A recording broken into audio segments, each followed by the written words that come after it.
Hey, welcome to Caching in the Northwest. This is the podcast from the birthplace of geocaching right here in the great Pacific Northwest. Now, it's Thursday at 9 p.m. Pacific. I'm Chris of the Northwest, and we're going to talk about geocaches and geocachers from here and all around the globe. So while you're scanning the skies for balloons, we'll be caching in the Northwest.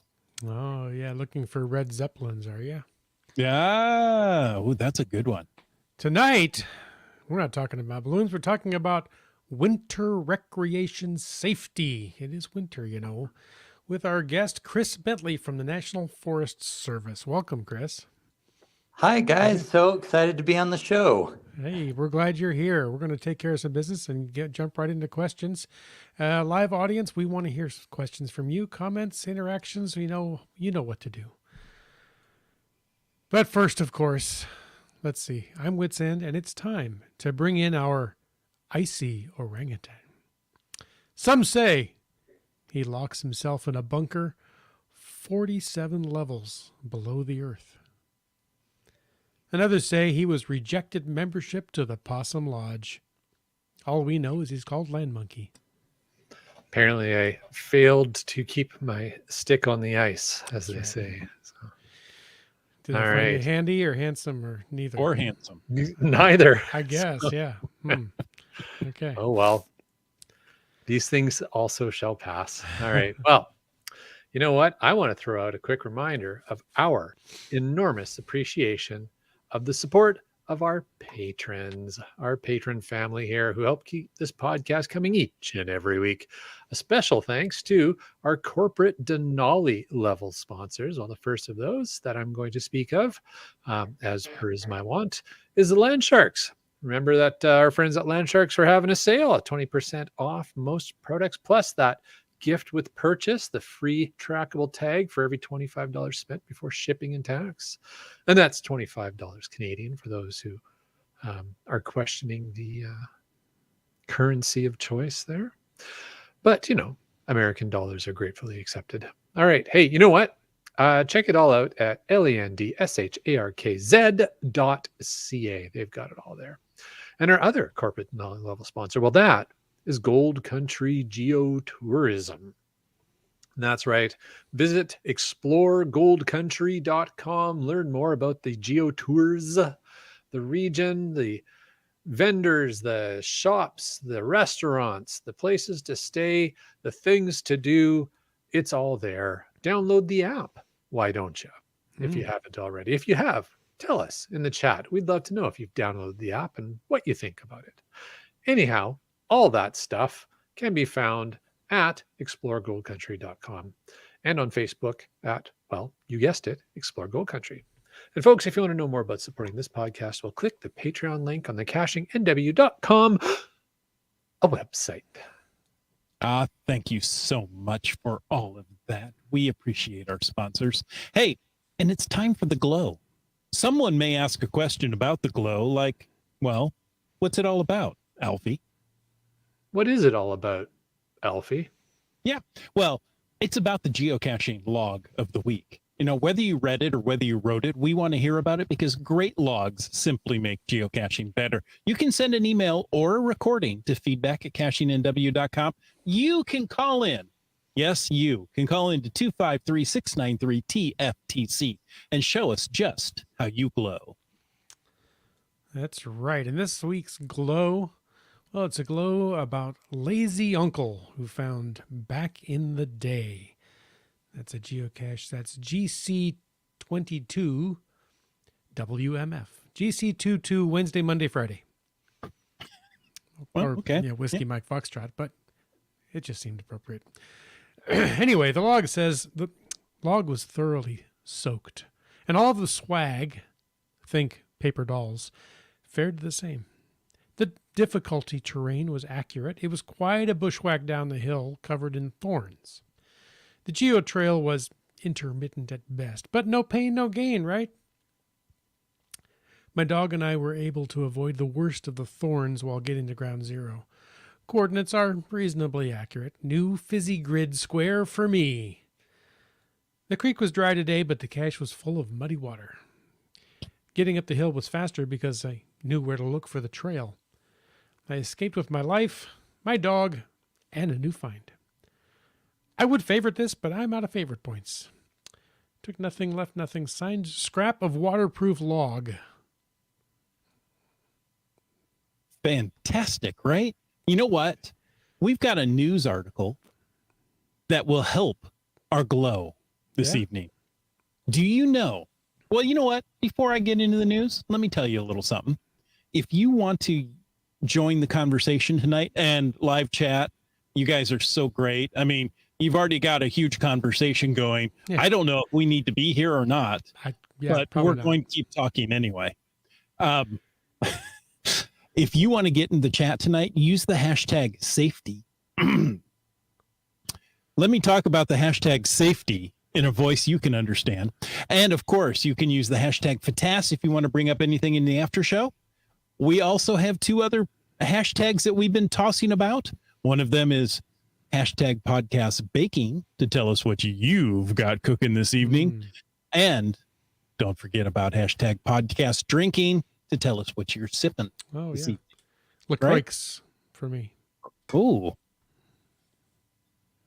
I found out it is LaCroix, and it's purposely mispronounced from the French, even though it has a French spelling. But you know what? That's It's not not a big concern. It's not like LaCroix or something No. to swallow. Exactly. Now, I mentioned that there's a news bit that's going to help our glow.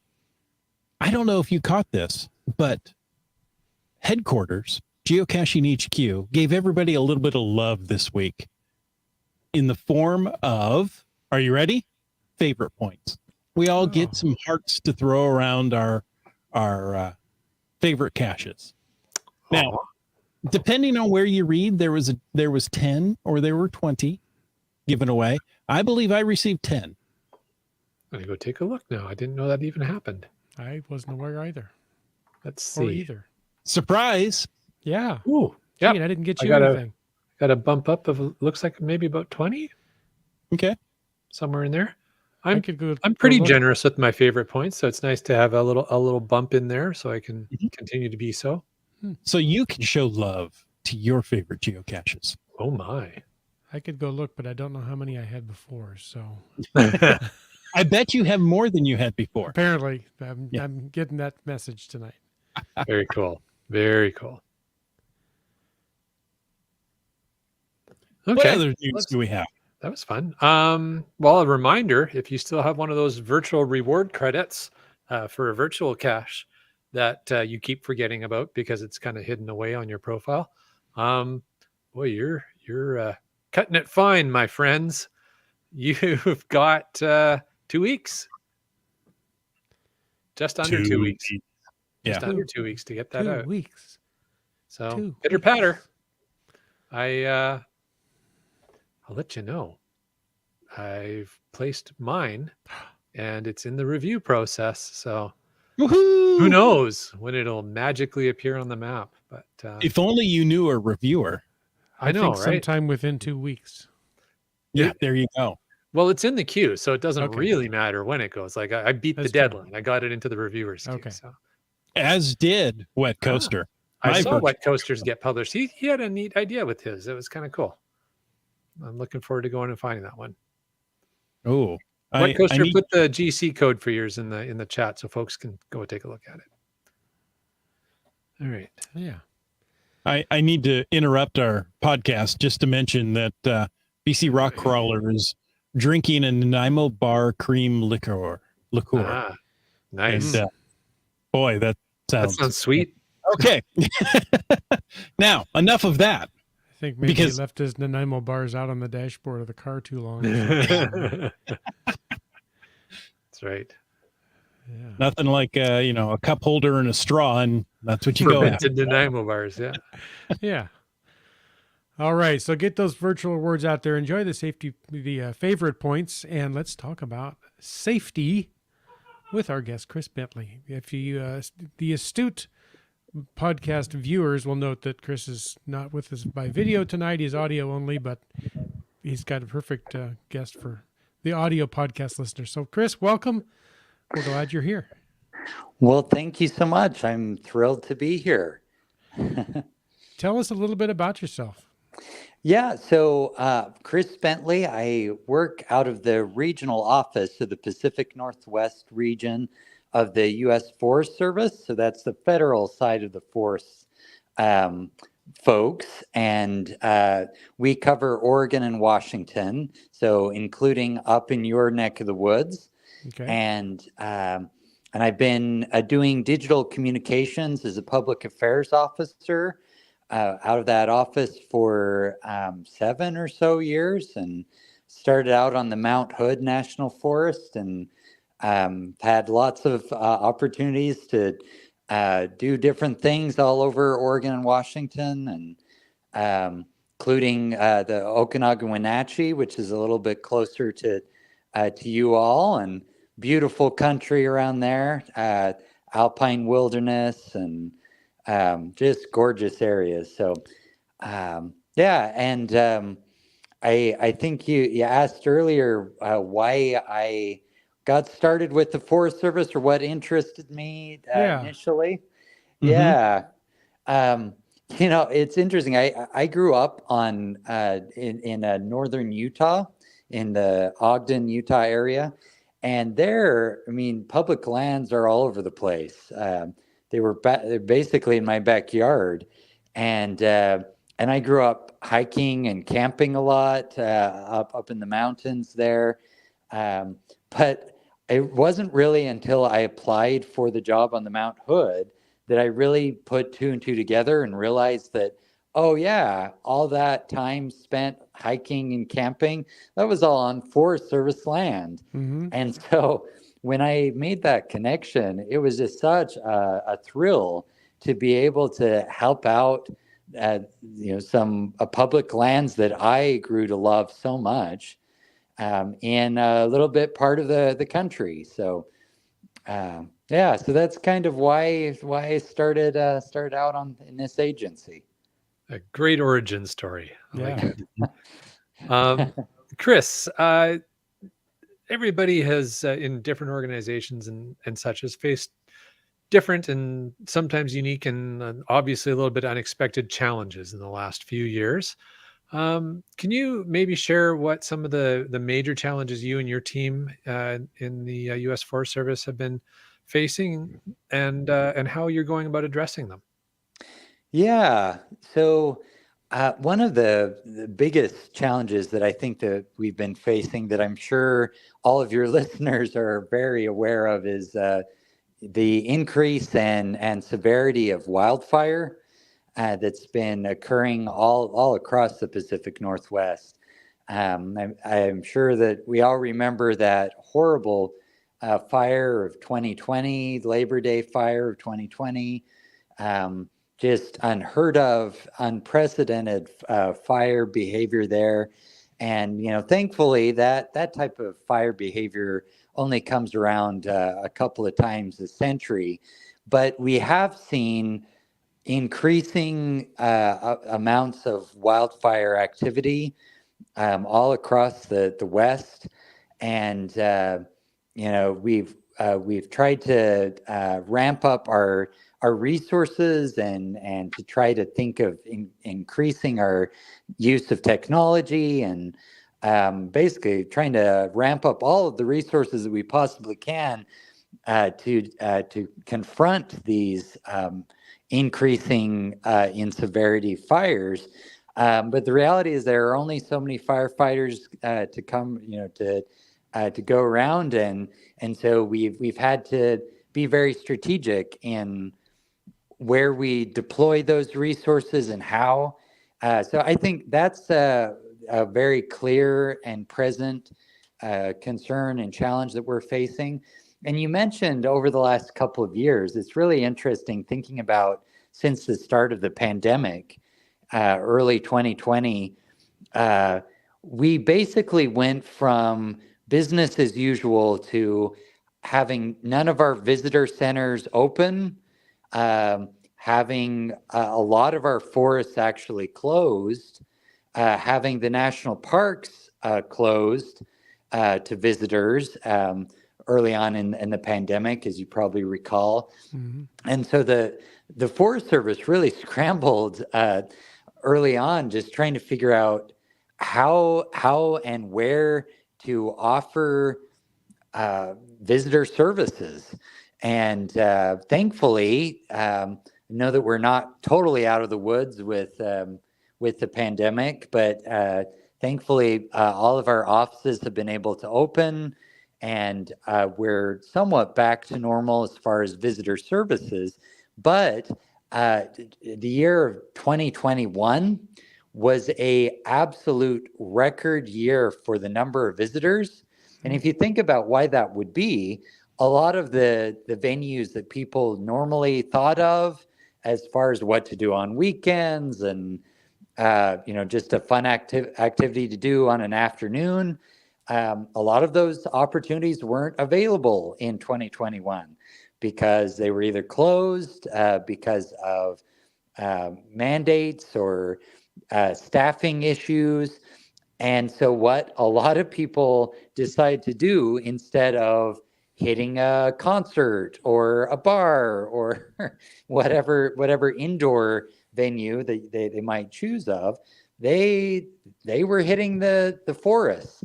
And so we actually experienced almost 100% increase in visitorship year on year from 2021 to 2019. And so so we're still dealing with that increase, which we love. We love having more people visiting, but again, we need to think about how we can best utilize the resources that we have so that people can still enjoy the forests and we're not loving it to death. Exactly. I mean, if you're getting, twice the people going through there, there's going to be just more usage, more wear and tear, more maintenance needed.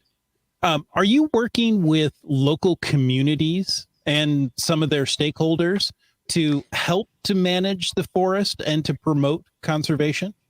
Oh, absolutely. There's no way that we could do any of the things that we need to do as a forest land manager without the help of thousands and thousands of volunteers who dedicate hundreds of thousands of human hours every year towards maintaining trails and restoring historic structures and maintaining outhouses and things like that. We forget that a lot of the work that goes on forests, some of it isn't very pretty, but it's Right. absolutely necessary for the visitor experience. So volunteers are absolutely critical, and we're so grateful for them. Also, you mentioned stakeholders. We rely so much on our partner organizations. A lot of the volunteer management and coordination is actually done by our partners.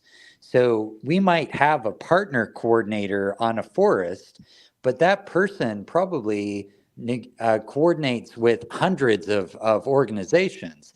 And there's just no way that any one person could coordinate the amount of volunteer opportunities and partner collaboration that needs to take place. And so those partners are absolutely critical to sponsoring those volunteer opportunities, looking for grant opportunities to fund some of the work that we just couldn't do without them. So absolutely. And I would also say local municipalities and county governments, we absolutely rely on them too.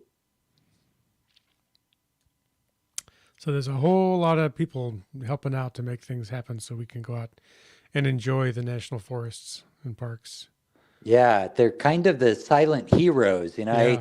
I always think about, every forest, thankfully, has those, those stalwart volunteers that have volunteered for decades, and they know the trails better than any rec person ever could, Sure. because they're out there every week. They're putting in almost a full-time job, and just volunteering. And the reason why they do it is because they love the lands. Hmm. It just matters so much to them, and they're so eager to share it with others. So yeah, it's really inspiring.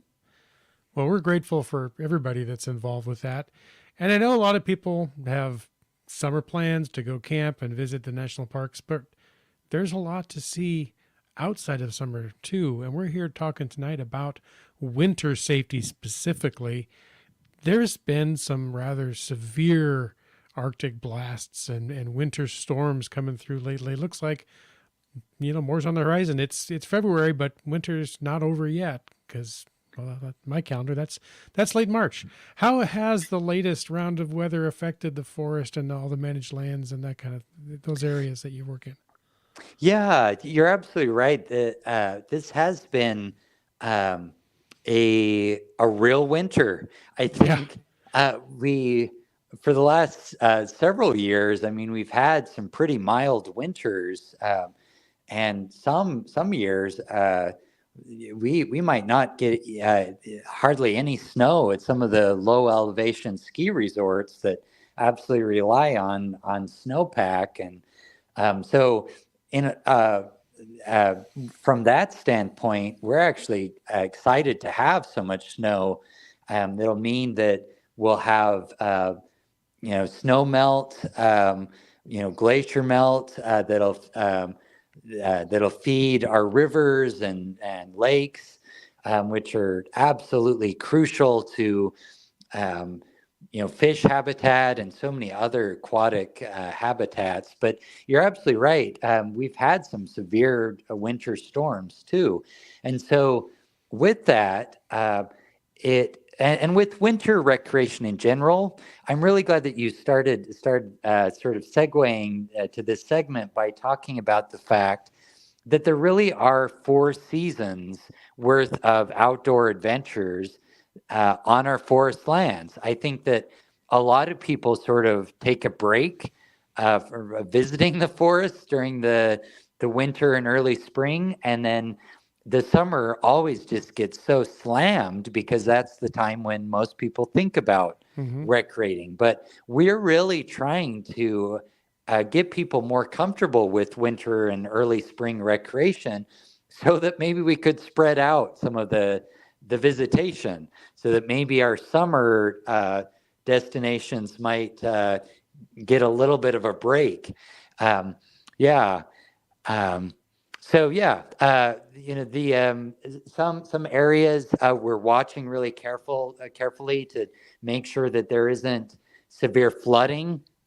You probably remember last year, the Malheur National Forest experienced really torrential rain and snowmelt that wiped out.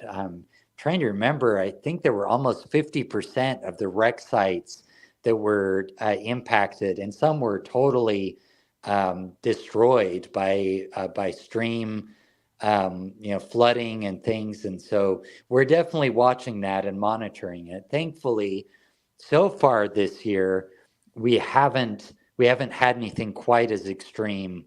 Um, but you can also imagine that with spring runoff and things, we're particularly watching areas that have had severe fire, because most of our hillsides, there's some natural earth flows that take place anyway. But if you have these stripped hillsides where there are no trees to suck up a lot of that rain and to hold that hillside in place with the root systems, um, landslides can be a real risk. So we have crews out monitoring that, and so with that, I hope that if people plan trips and things, that they give us a little bit of grace. That if we have to close an area because the road has a severe landslide, that they give us a little bit of a break, and that maybe they can have some plan B and some plan C's in place. So, yeah.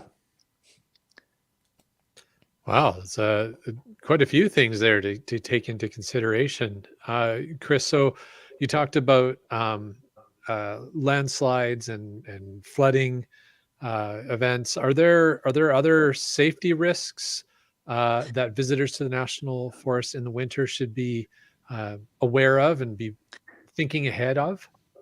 Yeah, that's a really great question. I think that it can be intimidating for a lot of people that haven't done it before. And I don't blame people for wanting to just wait until the summer when it's just a little bit easier. And I think that the way that I approach winter recreation is you can have the same wonderful adventures that you can in the summer. Just with the winter, you just need a little bit of extra planning. That's really the main thing that I tell people. And so, whereas in the summer, you might just pack a light jacket just in case it starts raining or if it might get a little bit cold. With winter, you have to plan your layers a little bit. So we actually separate out our summer 10 essentials and our from our winter 10 essentials. And we do that intentionally because there are a couple of things that you just have to be prepared for that are different than the kinds of things you'd have to keep in mind during the summer. So I would say there's a couple of main themes just to make it really simple for people to think about. The first thing I would think about is dressing appropriately. So, um, you know, if you're planning on going out on a hike or maybe for some winter camping or something, keep in mind that the weather and the conditions in the mountains are going to be very different than how things are in the city. Even if you're experiencing a little bit of snow where you might live, the conditions will be very different. And not just that things are going to get colder at higher elevation, there are microclimates too. The the canyons can create different climates, and so you have to be prepared for for whatever the weather might hit you. So dressing in layers is absolutely essential. And the way that I think about that is there are three main layers that you have to think about. You have to have a base layer, and that should not be cotton. That should be wool or some man-made material that's specifically designed, like neoprene or something like that. Wool is fabulous, though. I think wool is the wonder fabric. It's just remarkable. It will wick moisture and it won't keep you cold. It'll keep you warm.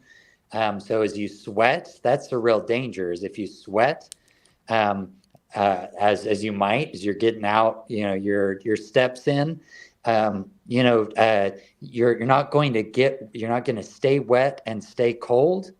So that's the first layer. The second layer should be like a fleece or just something to insulate you. So that can be like an insulated jacket or a fleece jacket. And then the last should be a waterproof shell, like a waterproof parka, or even just a rain jacket that is really good in the rain. That'll be great because that'll keep the outdoor moisture away from you. The inner layer will keep you warm, and then that inner layer will wick the moisture that you might produce with the sweat, so that you don't stay cold. And then a hat is always a great idea. You're going to want some nice gloves. They don't have to be high end or anything. Just something, preferably something waterproof. And that's really something to think about if you're going to be hiking it's always great to have like yak tracks or something like that, Mhm. or a really good hiking boot that'll provide traction. Nothing worse than slipping on the ice. So you want to make sure that you're getting something that has some traction. Um, so that's what I would say with clothing. And then some Well, things that, Chris, yeah. if I can interrupt for just Oh, a moment. please. Yep. I Go right think ahead. you've been listening to our previous podcasts because we talked about winter weather gear and you said the exact same things that we have said previously. I mean, Keats right here says merino wool is best. Yep. Get everything merino wool that you can get, right? You Yeah. get your base layers in a wool. We completely agree with that. So Absolutely. Yeah, it's so wool good to wool hear that is receiving. amazing. Mm-hmm. Yeah. Yeah, I'm so glad. Yeah, and just to reiterate that, yeah, it's just so important. Um, there's uh, if you're cold, if you're wet, you're just not going to have a good experience. Yep, And so exactly. if you can just do a little bit of planning, just wear the right clothes, you're going to have a much better experience. So, That's um, right. yeah, and then there's some things that you can carry with you in your car. Mm-hmm. So definitely, you're going to want to pack some extra water, some extra food. You're going to want to pack maybe a couple of blankets. And the reason for that, I mean, you definitely don't want to, um, curse yourself or attempt fate or anything, but you want to plan for the worst, just in case if worst comes to worst, you're going to be in an okay situation. So if you get caught in a freak snowstorm and your car gets stuck on a road that's normally cleared, um, you're going to be okay spending the night. And that's why it's really, really important that you prepare for that by bringing some extra things in your car. And so if you bring those extra blankets, if you have some snacks, if you have some extra water, you're going to be able to tide yourself over for that extra night until the storm blows over or until a rescue crew can come Mm-hmm. to get to you. Mm-hmm. Um, yeah, it's important to realize that even if you have cell signal where you might call for help, you have to remember that the rescue crews have to be able to get there too, Yeah. right? So those snowstorms are going to be impacting them just as much as they're impacting you. So you have to be prepared for potentially spending a night. Mm-hmm. So that's where just having those extra supplies in your car can be really, in a real sense, a lifesaver. Um, Exactly. That is a fantastic point to bring up. I was raised in the Midwest and we were told to keep all this in the car along with a candle and some matches because even though it's not a lot, that candle will generate heat and light. So, yep. Yeah, I think, having a first aid kit, mhm, just having your emergency kit. It's always a good idea to have that in your car anyway. But, it's just a good thing to keep in mind when you're going out in the woods during the winter too. So, so we've talked about, what you should wear, what you should bring in your car. And the last thing is, and this is really a good idea any time of the year, but it's especially important during the winter because the reality is that a lot of our forest roads are not plowed during the winter. mm, Most of them aren't, in fact. And so it's really important that you chart your route to your destination, where you're hoping to go beforehand, and that you're contacting the forest office to make sure that you can actually get to where you're trying to go. Uh, we say this so many times. Google Maps is an amazing tool. So many of the other online mapping tools can be incredibly useful, but don't rely on them exclusively. because the Google Maps is just going to route you to the most convenient route, and they might not be up to date with the conditions of the roads. And so I've heard just the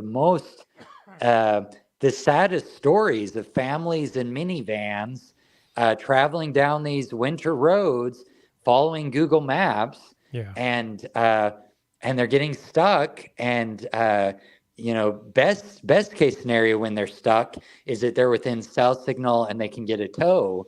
But I mean, that could still mean thousands of dollars in tow fees to get it back to an area where the minivan can get back some traction. But I've heard of even worse case scenarios where even people have lost lives. Yeah. Because they followed the mapping directions, and I'm sure I don't need to remind this group of that, because you're all about mapping. But it really is very important that that you have a paper map. Yeah. Cell phones are really great, but sometimes you don't have coverage. Phones die, so it's Sure. always good to have a map. Yes. And then it's also super important that you're just contacting the forest office just to verify that the roads are accessible. Sure. And they're ready. They're absolutely amazing at helping you find the best route. So. All right. So we've talked a lot about GPS, roads, maps, driving, and stuff. What about hiking, camping? Getting out of the car. And are there any specific tips for that, for staying safe? And real quick, before you get there, you mentioned getting in touch with the Forest Service, the forest office, when you're out there. How does somebody do that? Yeah, so probably the easiest way would be to just Google the forest that's closest to you, and if you're not sure what that forest is, you can search Pacific Northwest Forest Service offices, and the first hit will be our website, where we list all of the forests, and there's a handy dandy interactive map that will drop points where those offices are. And so people are going to be able to find the forest office nearest them. And then all of the contact information for those offices will be right on those links. So we try to make it super easy. Sure. If for whatever reason you're not able to get a hold of the forest office, you can also send a tweet to the Pacific Northwest Forest Service Twitter account. I personally maintain that, so I will put them in contact for sure. So Nice. Yep. And great question as well about, how now that people know how to get there, and some things that they should have on the ready when they get there. How can they be safe, and what sort of experiences are out there? So let's first touch on camping. You mentioned like camping. Believe it or not, winter camping is really popular in the Northwest. And there are a lot of areas where if you don't want to deal with snow, there are lots of low elevation campsites that are available. And most of those campgrounds aren't hosted. So that means that there isn't like a camp host, but that'll also mean that camping fees are not required. So when we talk about camping, there are two different kinds, or two general camps of camping. One is the hosted, developed campground, where there might be restrooms, there might even be showers, there's water available, and at those locations, camp fees are generally expected just to maintain those campgrounds. But what's really popular in the wintertime is what's called dispersed camping. And dispersed camping is a little bit more rustic, a little bit more primitive. So you're not going to have the running water or the restroom facilities. So that means that you have to be prepared. You have to bring your own water. You have to know how to go in the woods. So there are lots of resources on our website to walk people through that too. There are some really great YouTube videos that Leave No Trace has some really great how-to videos on how to go in the woods. But you have to know how to do that because the restroom facilities are most likely not going to be open. But you can definitely still camp, and we encourage people to camp. And most of the developed campgrounds, they allow dispersed camping. When the hosted campground, the developed campground opportunity is not available, and I love telling people that over 80% of the of the forest land is actually free without even day fees. So you can, if you find a good spot that's pulled off the road, that's safe to park on, and if you're the rule of thumb is if you're 200 feet away from running water, then you can set up a camp. And we definitely encourage people to practice the leave no trace principles. Mm-hmm. So in fact, we love it if people will leave it better than they found it. But at the very least, if they can just clean up after themselves and make sure that they leave it as good as they found it, then that'll mean that the person who comes in after you can enjoy the same experience. So that's what I would say with camping. You know, it's the same sort of thinking with clothing and getting your car stocked up. You know, you're gonna want some extra supplies while you're camping. You're gonna want to make sure that your rain fly and screen is up, and that your tent has a new waterproof a coat of waterproofing on it. Yeah, you definitely don't want to wake up in the middle of the night being soaked. So yeah, you're going to want to make sure that you have a good tarp. And then also thinking about you might not be able to start a fire because the conditions might not be perfect for a fire. So, you know, how are you going to stay warm? So thinking about some propane heaters or some battery powered heaters, that's always a great idea. And then with like hiking and things like that, a lot of our hiking opportunities, especially on the west side of the Cascades, they're low enough in elevation that you're not going to run into snow on a lot of those hiking trails. It's really important that you check out the forest website associated with that hiking opportunity before you head out. Just we try to maintain our website with good information about that, so people know that whether or not that road that leads to that hiking opportunity is actually accessible. Again, most of our roads are not plowed, and so if a forest has experienced snow, there's a good chance that snow is still on the road, and so you got to know the capabilities of your car. Carrying chains is always a good idea. Snow tires is a absolute must if you're going to be driving in snowy roads. But just knowing your car's capabilities is really important.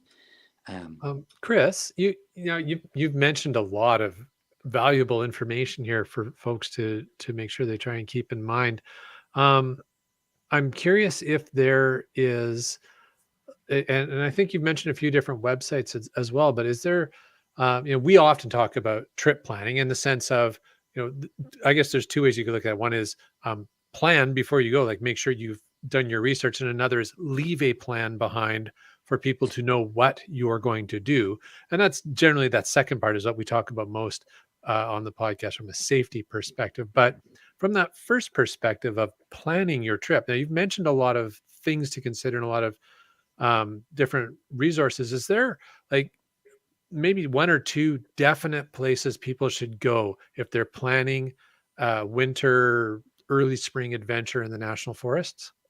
Yeah, so there are a couple of absolute musts. So if I was planning like a hiking trip into the woods during the winter, there are so many great third party apps out there, All Trails, Gaia, all of these wonderful trail opportunities out there. I would say that those are great references, but just like with the Google Maps, don't rely on it exclusively, because a lot of those apps are crowdsourced.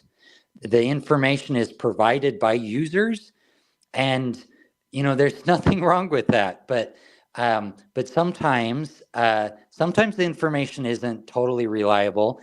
And even more important, even if 99% of the users that are contributing to those apps and those websites are putting forth good information that's actually 100% accurate, they might be talking from their vantage point, based on their ability, based on their family situation. And so a single guy who runs marathons is going to approach a trail differently than a mother pushing a 2-child stroller, right? And so what might be easy and relatively level for that marathon runner might be totally not doable for that poor mother, right? So that's where I think it's great to sort of identify a trail that's interesting to you by using those third-party apps.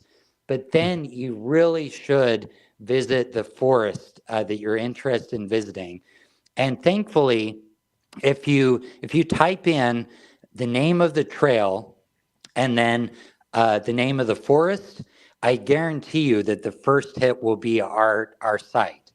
Thankfully, Google ranks our site very highly. Our websites might not be as slick as a lot of other websites, but thankfully, Google really does rank our sites very, very highly. So if you can just identify the forest that trail is on and the name of the trail, it'll lead you to our website. And our website might not be as slick.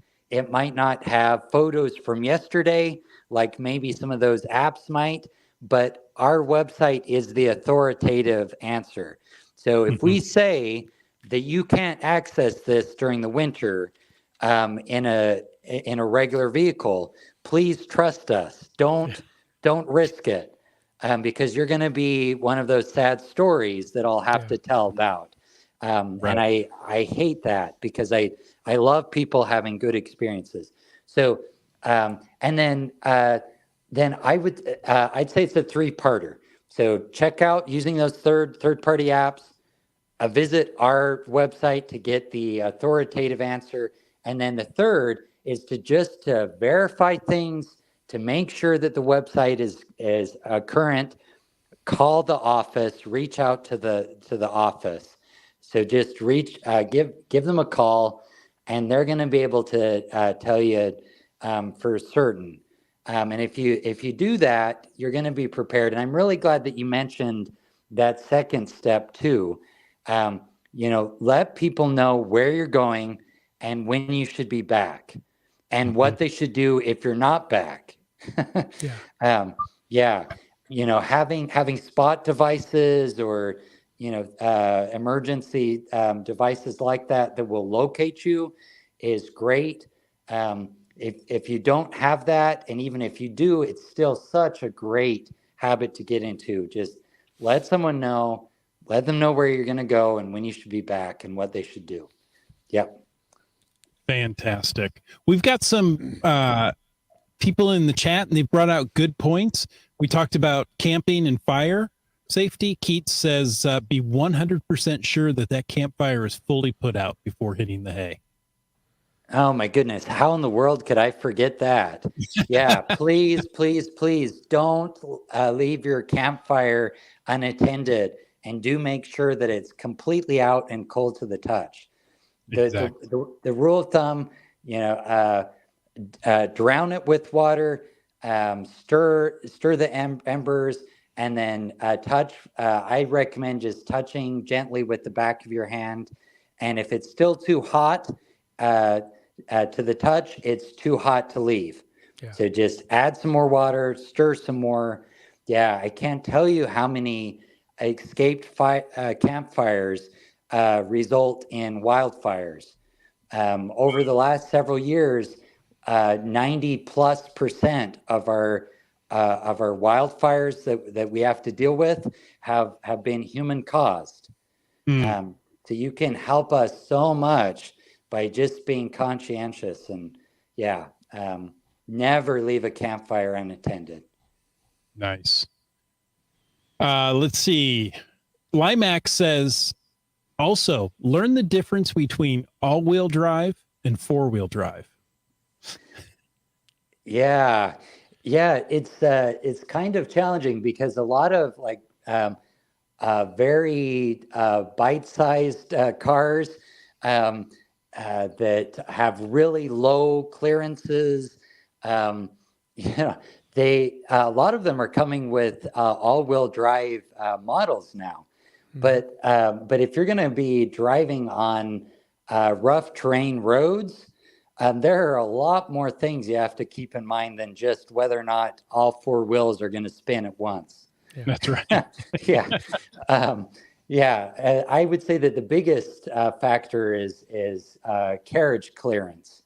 Right. If you're going to be going on, we call them a tier 3 system roads. They're sort of the often they're more like dirt paths more than roads. Often there are enormous potholes on those. Those roads might get maintenance on a 20-year cycle. You can identify those by the main roads have 4 main numbers, so like 4600. So the 46th road would be the main road, and then the arterial road might be like 4625. But when you're getting to like 4625.1135, you know that road is going to be pretty primitive. And so you'd better make sure that your vehicle has high clearance, as well as having all 4 of those wheels spinning. Right. It's actually really handy to understand the naming convention there for the roads. I wasn't aware of that. So in future off-road trips, I'll be a little more informed. That's good. Yep. Yeah. And then also all of our forest websites, they all maintain road tables. I know it's really old school. It isn't terribly interactive, but on that table, we list all of the major roads and the status of those roads, and we by and large we list roads that are really only designed for high clearance vehicles. So please check that out, because you're not going to take a sedan on some of those roads. You're just not going to make it. Right. And as soon as you hit a big rock and crack that oil pan, you're in a very expensive tow to get out of there. Oh, absolutely. I've heard of just so many horror stories of people being miles and miles away from cell signals, and just having to trek back, and yeah, so just to avoid that. Exactly.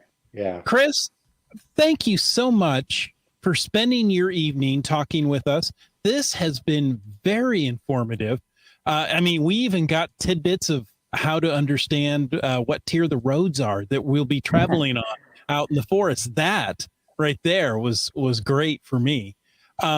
If our listeners wanted to get in contact with you, what's the best way for them to do that? Yeah, so if they want to reach out to me specifically, I'd love to give my email. It's just christopher.w.bentley@usda.gov. Yeah, and feel free to put that in the description for the YouTube version of this. I'd love to interact with them. Love to answer any questions. Love encouraging geocaching. I think that geocaching is such an amazing gateway activity for, I think, especially young people. Mhm. I don't know if you've heard, you're supposed to leave your technology when you're going out in the woods, but I think in a lot of ways technology can enhance the experience. So why not bring along your GPS units, and it can be such a great way of incorporating technology into the experience. Yeah, so we have some great information about geocaching on our website too. So check that out, and it's been such a pleasure being on the show. Well, thank you. And you know what? We need to schedule for you to come back and talk about how we can be geocaching in the U.S. forests, managed lands properly, and with consent and all of that. I'd Yeah, love to have you come back. let's do it. Yeah, I'd love that. To be continued. There you go. And folks, thank you so much for joining us this evening. We hope you enjoyed this episode of Caching in the Northwest. Absolutely. And we also hope that you enjoy taking a moment to thank our sponsors.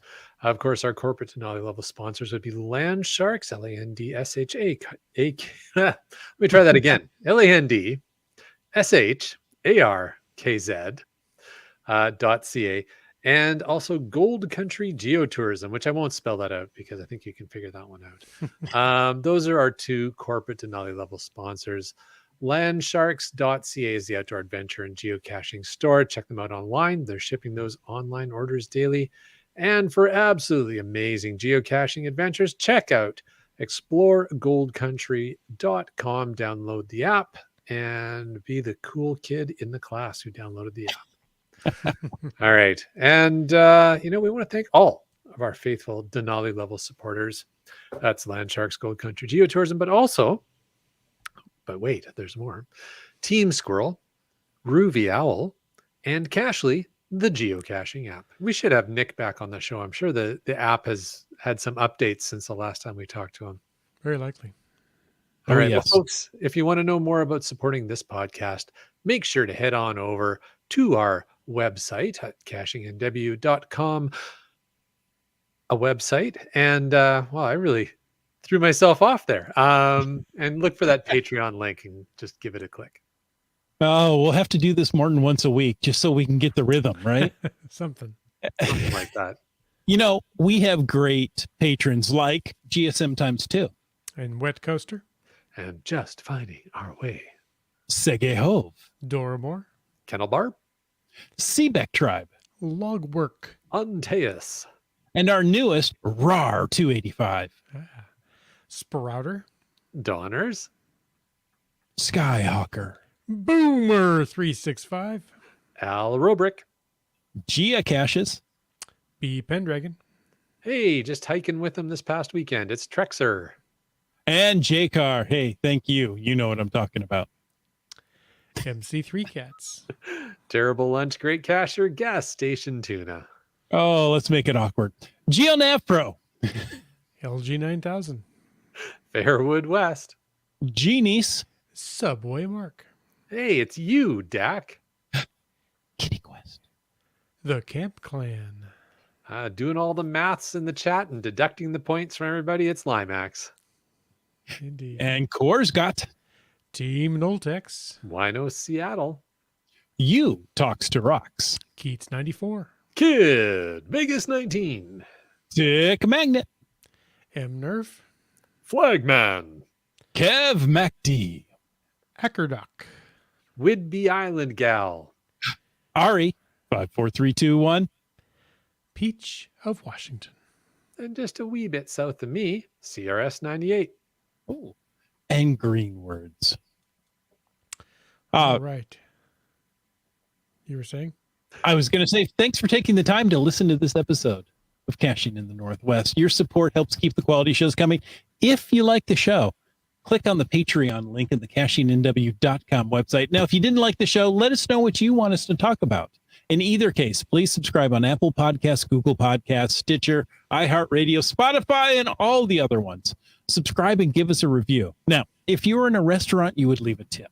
If you were in an audience, you would clap. But since you're on a podcast, leave us a free, fast, fabulous, fantastic 5-star review. You can also call in to 253-693-TFTC and leave us a comment, ask us a question, or help us out on those Forest Service roads any time of the day or night. And of course, you can email us at feedback@cachingnw.com. Now, join us every Thursday at 9 p.m. Pacific for a live show and even livelier chat. This show is produced by Chris Huffenauer, Jim Paulwitz, and Jay Kennedy. It's licensed under a Creative Commons Attribution 3.0 license, copyright 2023 by Chris Huffenauer. Folks, I ask you to stay tuned for The After Show. Did you do that all in one breath? I don't know. He hasn't, he hasn't inhaled for an hour. I think I blacked out there. That was fantastic. Well done. Oh. Well, let's see. We got a few fatasses through the show. We here. do. Now, Chris, this is the after show. This is where we don't necessarily talk about the subject that we, discussed for the last hour, but it's an opportunity for people just to bring up any topic that they are thinking about or find interesting. It's like sitting around at a coffee shop and chatting.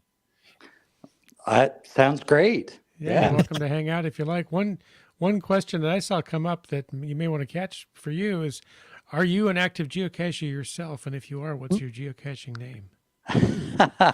Oh, I'm kind of ashamed to say that I haven't really gotten into it. Okay. Yeah, but this show has inspired me, so I'm gonna. No, seriously, I'm not just giving lip service. I'm seriously gonna get into it now. So, yeah. Fantastic. Yep. Well, let me know. I'll meet you somewhere and we'll go out and do some geocaching. I would love that. I'd love to go out with someone who really knows how to do it. So. Then we better. Well, then you don't want to go with Chris. Yeah, go with us then. Yes. Land Monkey. Yeah. You didn't need to say that. I didn't need to, but you're welcome. Oh, let's see. What do we have in the FATAS? Wet Coaster wants to know, what's the maximum number of draft logs you can have in your found queue? Ooh, interesting. Planning to max it out, Wet Coaster? Yeah. You're going to have to try to max it out and let us know. How many have I? I've had well over 50 in there at one point. So I'm sure you can probably, I don't know. Okay, That's a good question. Brightling says 42, obviously. Yeah, obviously. Obviously, but I've had over 50, so mhm. White Coaster says we all said it, Chris, not just me.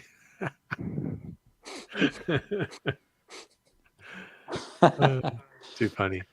Why do you guys pick on me? No. Okay. Because you're the first one who spoke up. You're such a good sport. Imagine if we didn't like you. I know, exactly. That's what I'm afraid of. Let's see. Keats 94 says, I'm off to Oliver tomorrow. Now, we have a dog in the neighborhood named Oliver, and I don't think that's what he's talking about. Yeah, he's coming down to visit Oliver. Okay. The hamster named his car Oliver. Oh, yes. Checking out some breweries and wineries while I'm there. And of course, we'll find a few geocaches. Well, of course. As one does. Very good. What else? Seabeck Tribe's wondering if there's any cool events happening soon. Why, there's always cool events happening. That's the fun of geocaching, isn't it? Going to a cool event. Chris, you're hosting a really cool one soon, aren't you? Yeah, actually, yes. So in 2 weeks, we have our 500th episode. I can't believe this personally that I had to go look at the date. We started 13 years ago with caching in the Northwest. Well done, my friend. Thank you. And so now we're approaching our 500th episode, and I rented a theater in Tacoma here. We'll have a live episode. We'll have an event beforehand. Hey, come on by. Popcorn and sodas provided for you. All the cool kids will be there. I see the event here on the. So if you're looking for it, folks, it's GC Alpha 4 Tango Echo 5. There you go. I just did a quick little search there and pulled up the event. Very nice. How did you find that? So we'll have an event from 7:45 to 9 o'clock. 9 o'clock, we'll go live, and you'll get to see behind the scenes of how a podcast happens or doesn't. You'll get to watch a last minute scramble. You'll never see be if the the same. podcast does actually happen. Yeah. And we're going to have Brian from HQ on that episode. So that'll be a lot of fun. So join us at the event. Land Monkey, you want to read that number off again? Again, it is GC Alpha 4 Tango Echo 5. Just found it. You think I'd know it, but I don't. You didn't That's get like all right. GC CNW 500 or something? Right? I was way tried. Yeah. All right. So there you go. It's at the Blue Mouse Theater in Tacoma. Great It's a great building. theater. That building is coming up on 100 years old. It's 100 years old It's a this year. historic building in the Proctor district. Yeah. Very cool. There you go. What Looks else do we you've got a handful of folks who've already got their will attends in. There's definitely lots of seats left. So get yours while you can. Oh, and there will be cupcakes. Oh, well. Well, in that case, Yeah. Yeah, you're welcome too, Chris. Come on, join us. thanks. Yeah, I was kind of on the fence, but cupcakes. There you Yeah, go. yeah. Yeah, You had forget me at about cupcakes. it. Yeah. Keith says, I remember 300. I feel old. Yeah, I remember one. So There you go. Yeah. I think I came in. I always can never remember this, but somewhere in the early 20s, I think is where I came in. I think you came in episode 20. yeah, Was it? Okay. it was a long time ago. Oh, okay. A mega in the Bay area, caching in Ah. the Bay this June. Very cool. Congrats, Hmm. Limax. June. What day in June, I'm wondering, because I'll be traveling California in the month of June. Maybe I could work it just to swing in there. Ooh, There you go. that'd be cool. In Wet Coaster. I know. You all said it. Yeah. I'm just pointing that back up there. Okay. What else do we have? What you got? Hey, there's some discussion about the Curry Micro series. What is the Curry Micro Yeah. series? I know we have a Curry apple orchard here in the Tacoma area, Well, I'm curious but about I don't that. think that's it. Yeah, curious about that. I'm wondering if it's like the Church Micro series in the UK or the There it is. what's the rail one? Sidetracked. Sidetrack series. Yeah. So there's a couple of those series that kind of really took off in the UK and maybe or may or may not have made it over across the This is obviously Indian food. well, that's what I would think. It's near Indian food restaurants, but I don't know. I mean, that's just my guess based on Curry Micro series and relating it to the Church Micro series in the UK. Yeah. GC code. Oh, for those who wanted the GC code for the Mega in California, caching in the Bay, June 24th, GC9 Romeo Victor Zulu 2. There you go. What Coaster says, the Curry series it's in England. It's like the Church Micro and Sidetrack series, so same idea. Mhm. He's found a couple of the Sidetrack caches in Toronto. Very cool. Well, there's some right here in the great Pacific Northwest. Yeah, I Some think of the Subway top- Mark owns a bunch of them. He owns all of them. Let's be honest. Yeah. Oh, hey, folks.